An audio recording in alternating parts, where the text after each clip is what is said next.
إليكم تفاصيل الأخبار.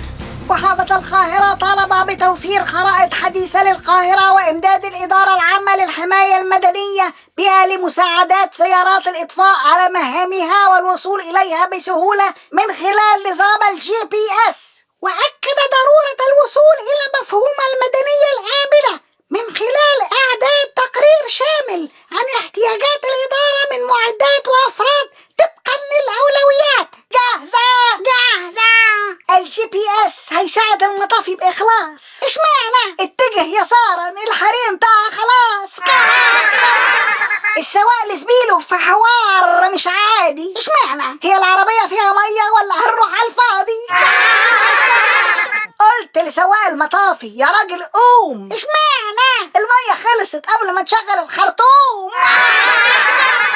الراجل بتاع المطافي ده طويل قوي قوي. اشمعنى؟ يما عايزك تنقذني منه يا عبد القوي.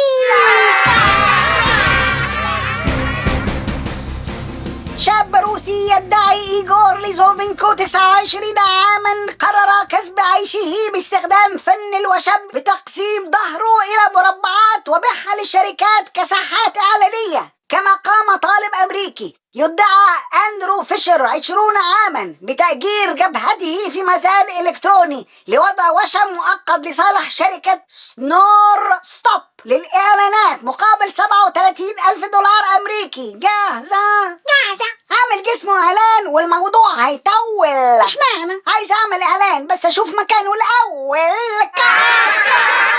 عايز أتأكد من إعلاني والطول والبروز. اشمعنى؟ ما تيجي معايا العشة ولا كله محجوز. عامل النص الفوقاني إعلانات للحضور. اشمعنى؟ والنص التحتاني سايبه اوت دور. أثارت تصريحات رئيس الوزراء التركي رجب طيب أردوغان بشأن اعتزام الحكومة خصخصة مسارح مدينة إسطنبول جدلا كبيرا في تركيا. وكان أردوغان أعلن أنه سيجري تحويل جميع المسارح التي تمولها الدولة إلى القطاع الخاص، معلنا عن خطط لخصخصة المسارح التي تمولها حاليا البلديات، موضحا أنه سيطرح الأمر على مجلس الوزراء وسيحث الحكومة على المضي قدما باتجاه الخصخصة. جاهزة؟ يلا جاهزة. ظهر وبان عليه الأمان. اشمعنى؟ الرجب الطيب الأردوغان.